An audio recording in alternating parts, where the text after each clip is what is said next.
제가 대학교 2학년 때 있었던 일입니다. 2학기가 되니 친한 친구들이 군대를 가거나 휴학을 해서 어느샌가 혼자 학교를 다녔습니다. 점심시간 식당에서 혼자 밥을 먹으려는데 예쁜 선배가 말을 걸어왔습니다.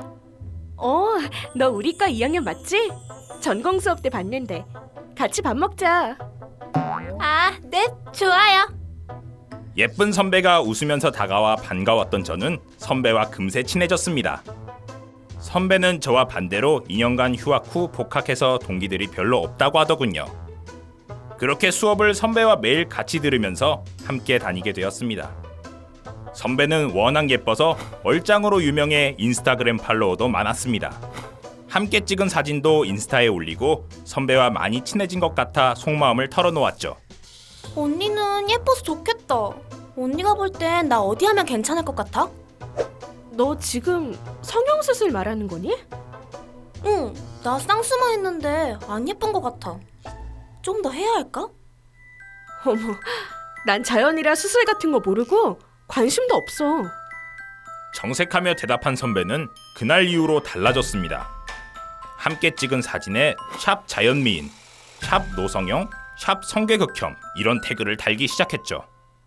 심지어는 수업 중 다른 과 사람들과 앉아서 제가 성형한 사실을 말하고 다녔습니다. 전 너무 화가 나서 수업 끝나고 선배를 붙잡았습니다. 언니, 어떻게 나한테 그럴 수가 있어? 대체 뭘? 왜 그러니 너? 인스타 태그도 그렇고 나 성형했다고 뒷담하고 다닌다며.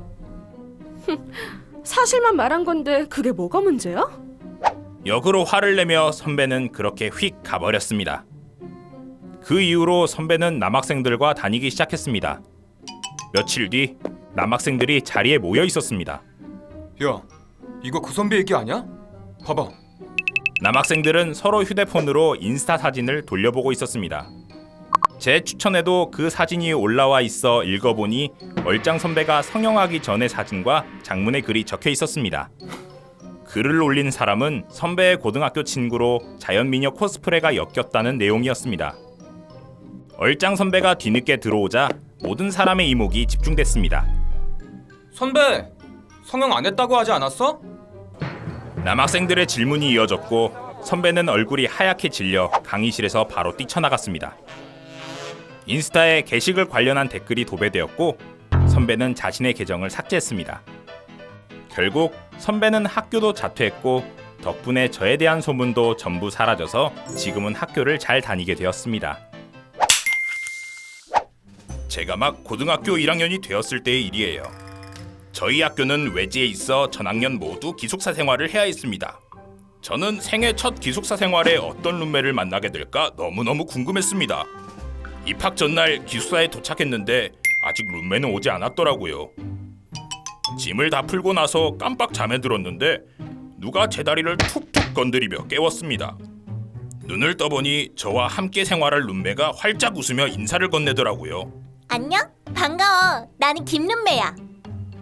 안녕. 나는 박고등어야.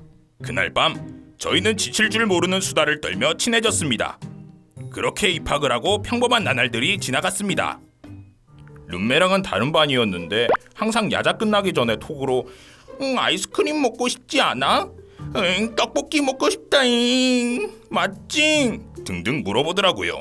그래서 그때마다 매번 아니? 라고 답하기도 그래서 그렇네 히읗 등 답장을 보냈습니다. 하지만 제가 싫다고 했든 좋다고 했든 상관없이 룸메는 먹을 것을 제 몫까지 사왔습니다. 처음엔 정이 많은 친구구나 생각했습니다. 하지만 정말 먹기 싫을 때에도 억지로 한 입이라도 꼭 먹게 해서 점점 기분도 상하고 짜증이 났어요. 나 진짜 먹기 싫다고. 속도 안 좋고. 왜 맨날 꼭 먹게 하는 거야? 진짜 먹기 싫다고. 그래도 한 입만 먹으라고. 한 입만. 응? 빨리 먹으라고. 한 입. 그래도 첫 룸메인데 불편하게 지내고 싶지 않아 참고 넘어갔습니다. 그런데 주말에 집에 갔다가 기숙사로 돌아왔는데 책상에 포스트잇이 올려져 있더라고요. 아이스크림 5,000원 나누기 2 2,500원. 떡볶이 12,000원 나누기 2 6,000원. 이게 다 뭐지? 읽어보니 한 달 넘도록 룸메가 먹은 야식들의 가격에 딱 2로 나눈 금액을 입금하라는 메모였습니다. 저는 너무 당황스럽기도 하고 어이가 없어서 무시하였습니다. 그날 저녁 기숙사에 온 룸메가 웃으며 말을 걸더라고요. 고등어야, 입금했지? 너랑 나랑 같이 먹은 거 내가 영수증 보고 정리한 거라서 정확하니까 걱정 말고. 내가 왜 입금해야 해? 내가 먹자고 한 것도 아니잖아. 너가 먹고 싶어서 산 걸 왜 나보고 돈을 달라고 하는 거야? 대부분 너가 다 먹은 거잖아. 룸메와 한바탕 끝에 저는 절대 주지 않겠다 하고 화가 난 채로 잠에 들었습니다. 그런데 다음날 일어나서 친구들이랑 매점에 갔는데 지갑에 있어야 할 돈이 없어져 있었습니다. 알고 보니 제가 잠든 사이에 룸메가 제 돈을 빼간 것이었습니다. 화가 난 저는 룸메를 기숙사위원회에 신고하기로 결심했습니다. 사실 기숙사 방 안에서 음식물 섭취가 불가했는데 룸메가 비밀로 해달라고 해서 눈 감아준 거였기 때문입니다. 저는 지금까지 룸메가 했던 행동들과 돈을 빼앗아 간 것까지 모두 신고하였습니다. 그 결과 룸메는 학생기록부 벌점과 교내봉사 징계를 받았습니다. 아! 그리고 당연히 룸메도 새로 바뀌고 제 돈도 모두 돌려받았습니다. 이후로 그 룸메는 절 피해 다니는지 보이지 않지만 다시는 그런 행동을 하지 않겠죠? 제 친구는 플렉스에 빠져 있습니다. 언제부턴가 플렉스 하더니 명품이나 비싼 브랜드의 옷, 신발 등을 하나둘씩 사는 겁니다. 그런데 꼭 사고 와서는 야, 나 또 플렉스 했다. 오, 짱이다. 쩔지? 너도 좀 플렉스 해라. 같이 다니기 부끄러워. 솔직히 한두 번은 그냥 자랑하고 싶은가 보다 하고 넘어갔습니다. 야, 넌 이거 없지? Thank you all very much. 넌 이거 사는 거 꿈도 못 꿀 거다. 이렇게 저를 깔보고 빈정대길래 기분이 나쁘더라고요. 뿐만 아니라 살 때마다 인스타에 올리는데 자기가 마음에 들 때까지 사진을 찍어달라 합니다. 아, 좀 은근슬쩍 로고 보이게 잘 좀 찍어봐. 이렇게? 이제 됐어? 한 번 더 찍어줘. 발로 찍은 것도 아니고 뭐야. 아, 빨리 다시 찍어줘. 얼른. 사실 자기가 인플루언서도 아닌데 왜 그렇게 나대는지 모르겠습니다. 하루는 초등학교 친구들 모임을 하기로 해서 언니가 사준 아껴둔 비싼 티를 입고 갔습니다. 그런데 그 친구도 같은 티를 입고 왔더라고요. 아, 짜증나. 왜 똑같은 티 입고? 집에 가서 버리든가 해야지. 아, 개나 소나 다 입네. 치. 너 방금 뭐라고 했어? 같은 옷 입을 수도 있지. 말을 왜 그렇게 해? 야, 그만해. 오랜만에 다 같이 모였는데 왜 그래? 어라? 너네 둘이 똑같은 티 맞아? 둘이 로고 모양이 약간 다른데? 친구의 말에 친구 티와 제 티를 봤더니 로고 모양만 약간 다르더라고요. 야, 너 짝퉁 입었냐? 아, 어쩐지. 네가 이런 걸 입고 올 리가 없는데. 뭐라는 거야? 이거 우리 언니가 선물 준 거고 집에 택이랑 보증서 다 있으니까 보여줄게. 너야말로 네가 짝퉁 입어놓고 찔리니까 나한테 뭐라 하는 거 아니야?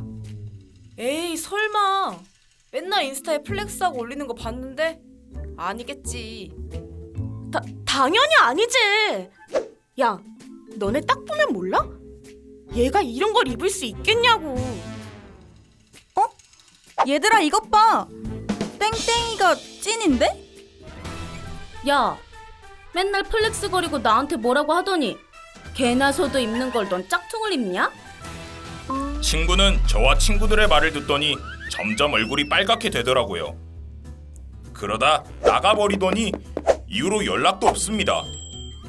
맨날 절 깔보고 플렉스 거리더니 앞으로는 플렉스라는 말을 입에 담지 않았으면 좋겠습니다.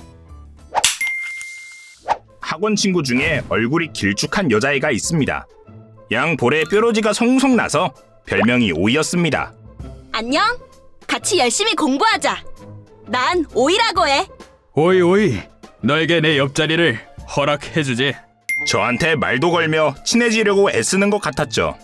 하루는 제가 헤드셋을 끼고 공부 중이었는데 감자야, 그 헤드셋 나도 사려던 건데 한 번만 써봐도 돼? 헤드셋을 건네주자 앉자마자 바로 쓰더군요. 마음에 들었는지 집 갈 때까지 계속 쓰고 있었습니다. 오이 오이, 이제 그만 돌려줄 시간이라고. 아가씨. 나 하루만 더 써보면 안 돼? 내가 맛있는 거 많이 사줄게. 간절한 눈빛에 허락해 주었습니다. 다음 날 친구는 수업에 나오지 않았습니다. 다음 날도 또 그 다음 날도 나타나지 않았죠. 네 녀석 도대체 어디로 도망친 거냐? 선생님께 번호를 받아 전화도 걸었지만 받지 않았습니다. 우리 친했던 거 아니었냐고. 젠장. 빌려준 걸 포기하고 중고로 사려고 헝건나라를 보고 있었습니다. 그런데 제 거랑 똑같은 물건을 찾았죠. 기스난 부위며 스티커 위치까지 틀림없었습니다. 이건 내 헤드셋이 틀림없어. 바로 주문 예약을 하고 장소와 시간을 정했죠. 직거래 날 멀리서 오이가 다가오는 게 보였습니다. 숨어서 물건이 있는지 살펴보다 손에 든 헤드셋을 발견했죠. 오이 오이, 난 너를 용서할 수 없다고. 예. 감자야, 미안해. 내가 잘못했어. 정의의 심판을 받아라. 친구는 싹싹 빌며 사과했지만 경찰서로 데려갔습니다. 결국 친구 부모님이 오셔서 사과하시고 합의금을 주셨습니다. 저는 그 돈으로 치킨 파티를 벌였답니다.